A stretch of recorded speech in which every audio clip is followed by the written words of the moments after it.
안녕하세요. 살아남자 채널입니다. 오늘 주제는 자율주행차의 윤리적 코딩 문제입니다.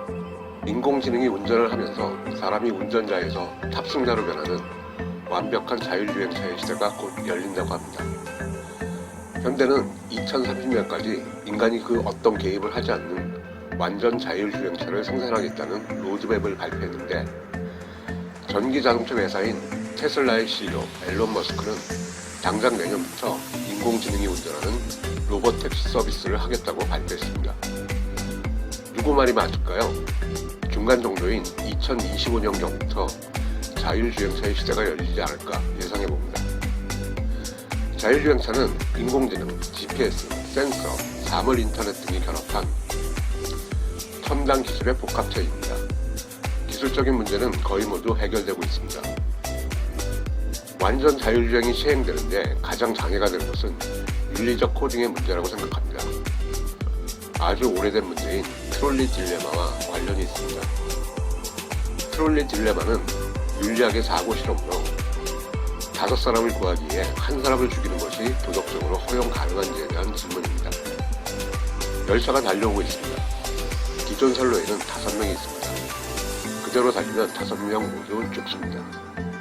하지만 선로 변환기를 당기면 다른 선로에 있는 1명만 희생됩니다. 어떤 선택을 해야 할까요? 자율주행차 시대가 오면 사고는 훨씬 줄어들 겁니다. 교통사고 원인의 95%는 인간의 실수에서 나옵니다. 인공지능은 실수를 하지 않습니다. 하지만 돌발 상황이란 것은 항상 존재합니다. 자율주행차 브레이크가 고장났습니다. 때마침 앞에 거대한 장애물이 보입니다. 이대로 충돌하면 탑승자가 사망할 가능성이 높습니다. 핸들을 돌리면 보행자 3명이 희생됩니다. 어떤 선택을 해야 하나요? 이제까지 이런 문제는 운전자인 인간의 리액션에 달려 있었습니다. 핸들을 꺾어 3명이 희생되어도 아무 처벌을 받지 않습니다. 인간이라면 어쩔 수 없는 반응으로 인한 가능성이 없는 일입니다. 자율주행차는 인간보다 100배는 더 정확히 상황을 파악합니다. 인공지능은 선택을 합니다. 인간 리액션의 문제가 기계의 디시전 문제로 바뀌었습니다. 인공지능은 판단을 할 수 없습니다. 인공지능의 선택은 결국 인간 프로그래머의 코딩에 달려 있습니다. 이것이 자율주행차의 윤리적 코딩 문제입니다. 대다수의 사람들은 벤잠의 공리주의, 최대 다수의 최대 행복 철학에 근거해 희생을 최소화하는 코딩을 해야 한다고 말합니다. 하지만 칸트의 정업명령 철학은 여기에 반기를 듭니다. 칸트는 도덕 법칙은 이 세상의 행복을 얻기 위한 수단으로서 이렇게 저렇게 해야 한다는 것이 아니라고 말합니다. 이 상황에서는 소수의 희생자가 너나 너의 가족이어도 그렇게 할 수 있어 입니다. 앞의 상황을 다시 보실까요? 벤담, 당연히 5명을 위해서 1명이 희생하는 선택을 해야지. 칸트, 그 한 사람이 너희 아버지라도 그럴 수 있어? 벤담, 3사람을 위해서 한 사람이 희생해야지. 칸트, 그 1명이 뭔데? 프로그래머는 벤담을 따를 수도 칸트를 따를 수도 있습니다. 사람들이 차를 구입하면서 2가지 중 하나를 고르게 된다면 어떤 일이 벌어질까요? 80%가 넘는 사람들이 이런 대답을 했습니다. 내 자신을 희생시키는 자동차, 나를 죽이는 차를 사지 않겠지만 다른 사람들은 그런 차를 샀으면 좋겠다고 생각합니다. 국가에서 강제하지 않는다면 희생을 최소화하는 차는 나오지 않습니다.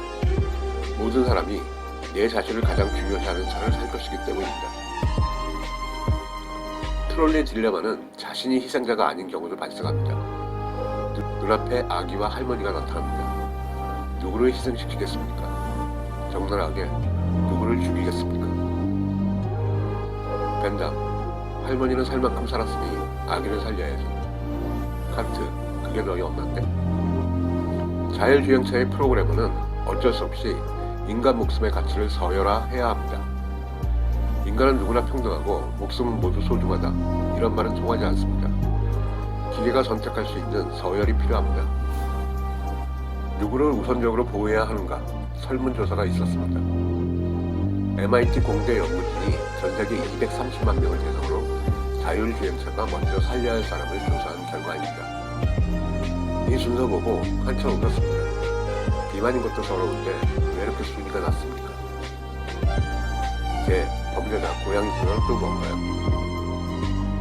핸들을 꺾자 하면 자신이 죽습니다. 양옆에는 오토바이 2대가 달리고 있는데 한 사람은 헬멧을 썼고 다른 사람은 쓰지 않았습니다. 헬멧을 쓴 사람이 그나마 살 확률이 높으니까 희생이 되어야 할까요? 헬멧을 안 쓴 사람은 법을 무시하는 인간이고 범죄자의 가능성이 높으므로 이 사람을 희생시켜야 하나요? 이런 복잡한 상황을 프로그래머가 혼자 감당할 리 없습니다. 프로그래머는 우선순위를 고객이 정하도록 선택지만 줄 겁니다. 여러분은 어떤가요? 아마 1번 자녀. 그런데 자녀가 둘입니다. 누구를 1순위에 넣어야 할까요? 아내와 남편은 어떤가요? 본인보다 아내를 우선순위에 두겠습니까? 자율주행차 코딩이 어떤 식으로 결론이 날지 저는 모릅니다. 무척 복잡한 문제이고 해결하기 쉽지 않을 겁니다. 자율주행 시대는 기술보다 윤리 문제로 더 늦어질 수도 있습니다. 오늘 얘기는 여기까지입니다. 시청해주셔서 감사합니다. 좋은 하루 되십시오.